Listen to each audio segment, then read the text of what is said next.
Larry, tell us, what is your position on amnesty? Well, I don't believe in amnesty. The last time they had it, which was under the Reagan administration, it was necessary, I guess, at that time for people who had been here for many years through the 60s, who had come across from Canada or from other countries. But this time, the problem is after you did that, then the borders seemed to get flooded with people who were thinking, oh, they'll just pass amnesty again. You know, they thought, oh, do it once, and then it won't happen again, and then we'll be holding our people accountable and enforcing the laws. Well, what did it do? It opened up the floodgates. So we don't want to open up the floodgates again on amnesty. Actually, that's what happened when Reagan was president in the 80s. He allowed amnesty, and look where we are now.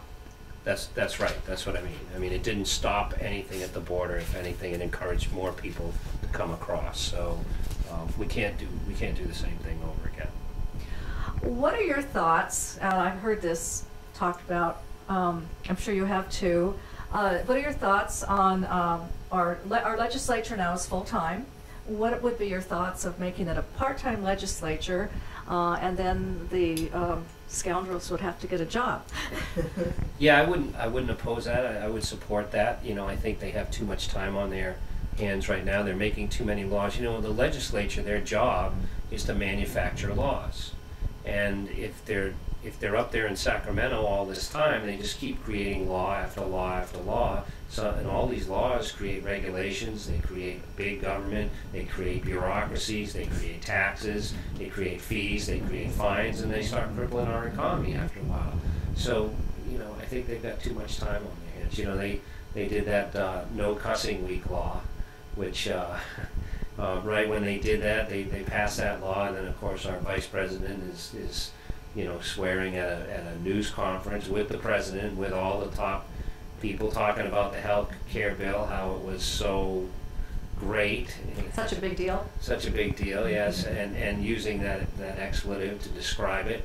You know, there's a double standard here. He's not held accountable for that, but then they passed no cussing week, which we've decided in honor of no cussing week that we're going to not call it BS anymore, use that term BS, we're just going to call it Pelosi. So I think we could go along with that. Larry, California currently has an unsustainable policy of paying and funding union pension funds and contracts. Would it benefit the state of California if the state were to go bankrupt to get out of those contracts? Well, we don't want to have the state go bankrupt. You know, that we want to not get into that position. The city of Vallejo went into bankruptcy for some of the same reasons, but after they emerged from bankruptcy, they still had the same union contracts because the people that are working for the city obviously had pensions. So as they put it through the bankruptcy process, it came out and they were still there. So there probably has to be some reorganization of those contracts. There has to be some, you know, some things that have to make the unions either contribute to the members contribute to their own retirement the same way people contribute to their own 401k. In some unions, people actually do that now, not public employee unions, but other unions. Some people are doing that. But it's unsustainable to think that the private sector is just going to keep losing jobs and losing benefits and losing everything, and have the public employees, they think they're going to get their pensions, but not if the state goes bankrupt. So what we have to do is we have to get in a situation where we're bringing private sector jobs back. The other thing with the public employees unions pensions, they got hurt in this economic downturn. They had made assumptions on those pensions that the stock market would go up 8% a year. So when the politicians that got into control in 2007 started eliminating free market capitalist policies, who got hurt? The state got hurt, and these public employees unions pensions are now being threatened because the stock market collapsed and real estate collapsed. So all of these problems that are causing the economy to collapse, that takes wealth away from the private sector, is really going to affect the public sector union pensions too. So if they think they're going to get their pensions from a bankrupt state, you know, it's just not going to work. We have to encourage job creation. We have to cut the taxes and regulations. They may get their pensions back if they restore the free market capitalist policies and the profitable companies here. That's the only way they're going to ever get it, is if we have more economic activity to happen. Well, speaking of economic activity, and the unemployment figures came out the other day, and they've in California have nudged up another notch. It seems like the only full employment we have today are the moving companies, moving people and businesses out of state to Nevada, for example, who has a very aggressive program to attract people, taxpayers, and businesses as well. What, as governor, would you do to stem this exodus? Well, like I said, we'll cut the spending in our state government. We'll need to cut taxes and regulations that are driving these businesses up. I think several assembly members have gone to these other states and they've asked them, what is it that you're doing or that's bringing jobs here? And they're trying to figure out why other states are getting jobs and we're losing them. Well, they get the same answers when they go there. They go to Texas and Arizona, and the people in Texas and Arizona just laugh and say, yeah, if you're from California, come here. We don't have income taxes. We don't have all of the regulations that you have that are crippling your businesses. We're job friendly in these states, and so the companies locate there. AB 32 is another example, cap and trade.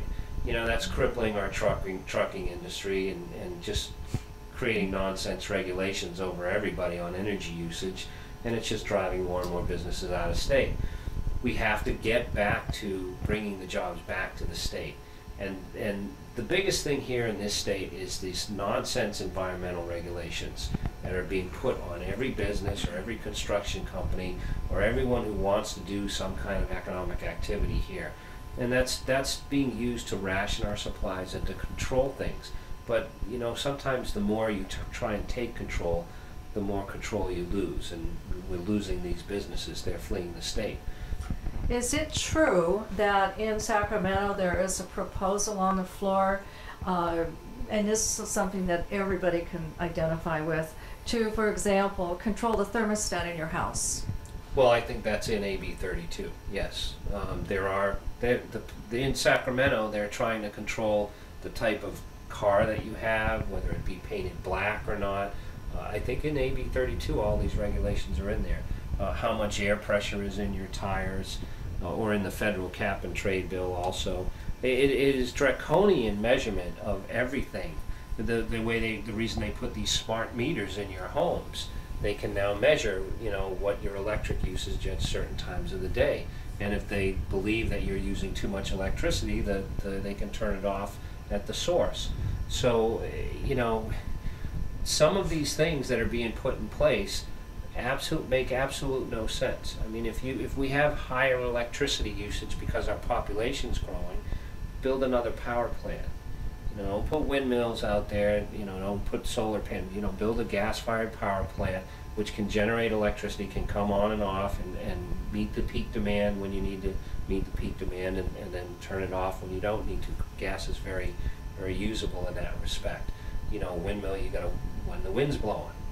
You know, if the wind's not blowing, it doesn't matter if you need more electricity, you're not going to be able to turn the thing on. So we need to have efficient sources of energy. We need to plan our energy infrastructure properly. And we can't keep going to things that are going to quadruple our electric rates.